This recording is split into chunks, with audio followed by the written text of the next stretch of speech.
London's sky was a somber shade of gray, the bitter November air cutting through the bustling crowds of Oxford Street. People hurried past, shoppers, tourists, businessmen, all lost in their own worlds. Among them, wrapped in a navy blue coat and a warm scarf, was Prince William. He had just left a meeting but felt restless. The city had always given him a sense of purpose, yet today something gnawed at him, a strange feeling, as if he was meant to be somewhere, to do something. As he approached a quieter corner near a small cafe, he suddenly stopped. Against the cold stone wall of a building sat a woman, her frail body wrapped in tattered clothing, her hands trembling from the bitter cold. She clutched a piece of cardboard with faded letters, "Veteran in need. Please help."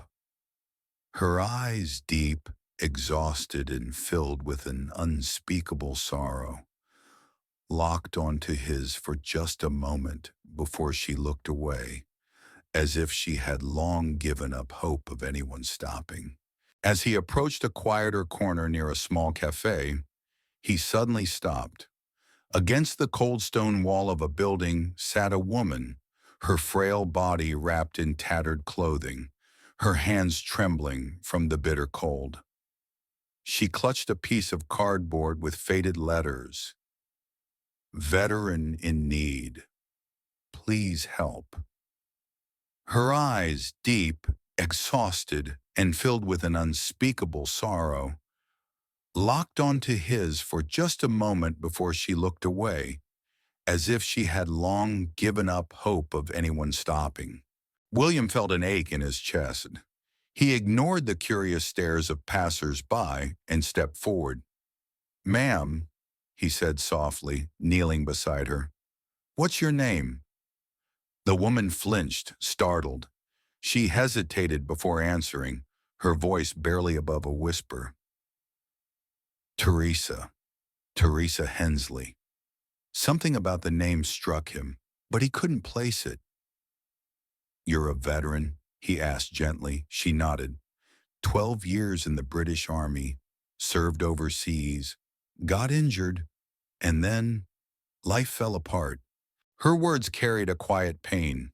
She had given everything to serve her country, and yet here she was, forgotten, invisible. "Why are you out here?" William pressed. Teresa swallowed hard. "Lost my flat months ago. Pension wasn't enough. Job offers never came. Once you're out, it's hard to find your way back." Her voice broke slightly, but she quickly masked it with a bitter smile. "Guess I wasn't important enough to remember." William clenched his jaw. This wasn't just tragic, it was unacceptable. "Margaret," he said quickly when his aide answered, "find the nearest hotel with availability and call a doctor, someone who can do a full checkup. This is urgent." Margaret, ever efficient, responded without hesitation. "Right away, Your Royal Highness." William turned back to Teresa, who was watching him with wary eyes. "Help is on the way," he assured her. "But first, let's get you something warm." He bought her a steaming bowl of soup and a sandwich from a nearby vendor. As she ate slowly and carefully, he sat beside her, asking about her life. She told him about her time in the army, about her fellow soldiers, some lost to war, others to the struggles of coming home. She spoke of the injury that ended her career and the cruel reality of civilian life. "You train your whole life to fight," she murmured, staring at the ground. "But no one trains you to survive after the battle is over." William listened in silence. Moments later, a sleek black car pulled up to the curb. Margaret had worked fast. The driver stepped out and held the door open. William stood and extended a hand to Teresa. "This is for you," he said gently. "We're taking you somewhere safe." Teresa hesitated. Why? Why are you doing this? You don't even know me. William held her gaze. Because someone should have done it a long time ago. With a deep breath, she took his hand. The car took them to a five-star hotel where Teresa was given a warm room, fresh clothes, and a doctor's care. But William wasn't done yet.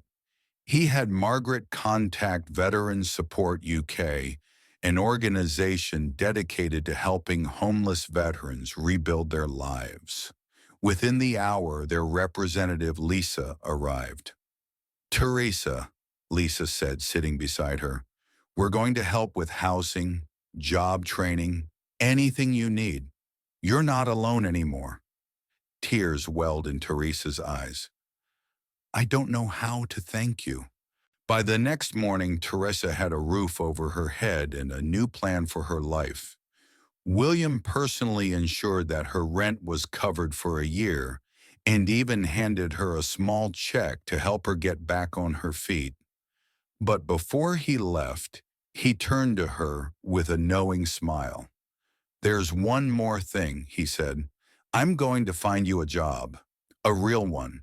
A purpose. Teresa's breath hitched. A job? He nodded. You served your country. Now it's time your country serves you.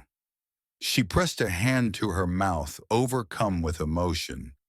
As William stepped out onto Oxford Street, he felt a quiet satisfaction. In just a few hours, one life had been transformed. And for Teresa Hensley, the future wasn't just brighter, it was finally her own. Thank you for listening. If you'd like to hear more of my stories, feel free to move on to the next video. A new story awaits you every evening.